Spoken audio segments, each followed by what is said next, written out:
Imagine waking up tomorrow and deciding not to drink any water at all, even though your body is roughly 60 to 70% water and cannot store it for later use. Within the first day, your body begins losing fluid faster than it can replace it, reducing blood volume and forcing your kidneys to conserve water by producing darker, more concentrated urine. Research shows that losing just 1 to 2% of body water can already impair focus, reaction time, and mood, even in healthy adults. As dehydration continues, blood circulation becomes less efficient, body temperature is harder to regulate, and your heart has to work harder to deliver oxygen. By day 5 without water, dehydration is no longer about thirst. It becomes a medically dangerous state that can lead to organ failure without intervention. Dehydration doesn't damage the body all at once. It builds quietly, hour by hour, before most people realize anything is wrong. Clinically, this process is called progressive dehydration, and it begins affecting the brain, kidneys, and circulation long before thirst feels severe. It's like running a complex system with less and less fluid in the pipes. Everything still moves, but strain and inefficiency grow.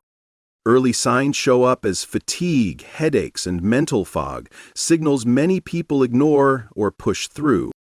In the next moments, we'll break down what happens in the first days without water, and why stopping this pattern early can reverse the damage. Within the first 24 hours without drinking water, dehydration has already started, even if it doesn't feel dramatic yet. Water makes up most of your blood plasma, and when intake stops, plasma volume begins to fall. That means less oxygen and glucose are delivered to the brain and muscles. Your kidneys respond almost immediately by conserving fluid and producing darker, more concentrated urine. Research published in the Journal of Nutrition shows that losing just 1 to 2% of body water is enough to measurably reduce attention, reaction time, and short-term memory in healthy adults. In everyday life, this often feels like mild headaches, irritability, and mental fog, symptoms people usually blame on stress, bad sleep, or too much screen time. The key value at this stage is how reversible it is. Restoring hydration can return brain and physical performance to baseline within hours. By day 2, dehydration stops being subtle.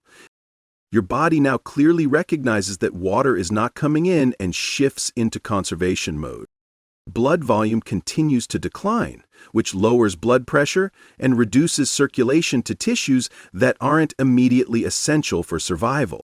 Hormones such as vasopressin increase, signaling the kidneys to retain as much water as possible.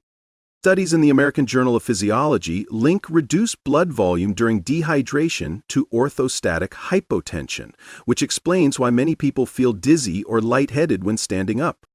It's similar to a city during a drought that shuts off fountains and limits water use to hospitals and emergency services. In real life, people notice dry lips, dry skin, fatigue, and a general sense of weakness, even without physical exertion.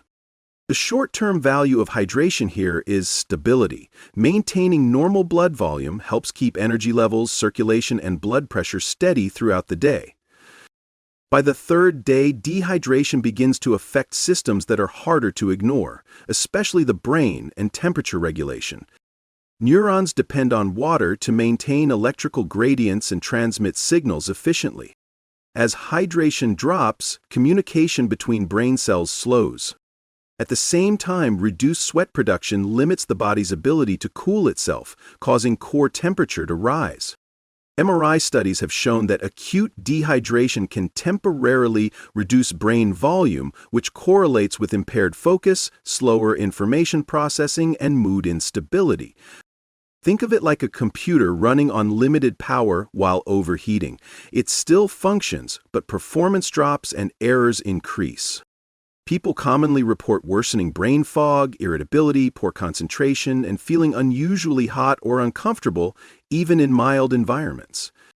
The value of hydration at this stage extends beyond comfort. It supports cognitive clarity, emotional regulation, and effective temperature control. By day 4, dehydration places significant strain on the cardiovascular system. With continued fluid loss, blood becomes thicker and more resistant to flow. The heart must beat faster and harder to deliver sufficient oxygen to vital organs. According to the American Heart Association, dehydration increases heart rate and reduces cardiovascular efficiency, particularly during physical activity or heat exposure. This is comparable to trying to pump thick syrup through narrow pipes instead of water. The system works, but only with much greater effort.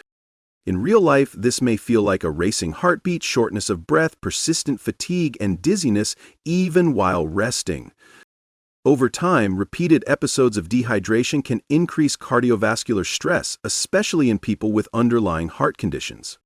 The long-term value of proper hydration here is reduced strain on the heart and improved endurance, allowing the cardiovascular system to operate efficiently instead of constantly compensating.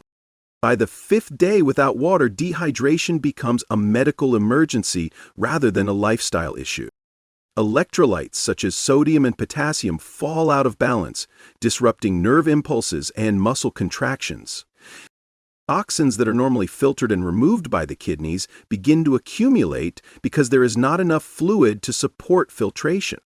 Clinical data from the National Institutes of Health shows that patients reaching this level of dehydration often require intravenous fluids to prevent acute kidney failure and cardiovascular collapse. At this point, the body is operating without a reliable delivery system for nutrients or a waste removal system for toxins. People may experience severe muscle cramps, nausea, confusion, extreme weakness, and difficulty maintaining consciousness. The value lesson here is unmistakable. Hydration is not optional, and it cannot be postponed indefinitely without serious consequences. Most people will never intentionally go 5 days without water, but millions live in a constant state of mild to moderate dehydration. Research suggests that a large percentage of adults regularly fail to meet daily fluid intake recommendations, especially those who rely heavily on caffeinated beverages or simply forget to drink water. Over time, this low-grade dehydration can quietly impair focus, mood, kidney function, and cardiovascular health without producing obvious warning signs. The short-term benefits of drinking enough water include clearer thinking, more stable energy, and improved physical performance. The long-term benefits include protecting the brain, kidneys, and heart from chronic stress and gradual damage. Drinking water before thirst becomes intense isn't about comfort or trends. It's about maintaining the internal balance that allows every system in the body to function properly, day after day. Water isn't just something you drink when you're thirsty, it's what keeps every system in your body working. Dehydration is dangerous because it builds quietly, long before clear warning signs appear. Most people won't go days without water, but many live slightly dehydrated every day. That shows up as brain fog, low energy, and extra strain on your heart and kidneys. The good news is that hydration is one of the fastest ways to feel better. One small habit can improve focus, energy, and long-term health. So next time you feel tired or unfocused, consider water first. If this video helped you see hydration differently, tap like. Subscribe for more science-based health content. And share this with someone who always forgets to drink water.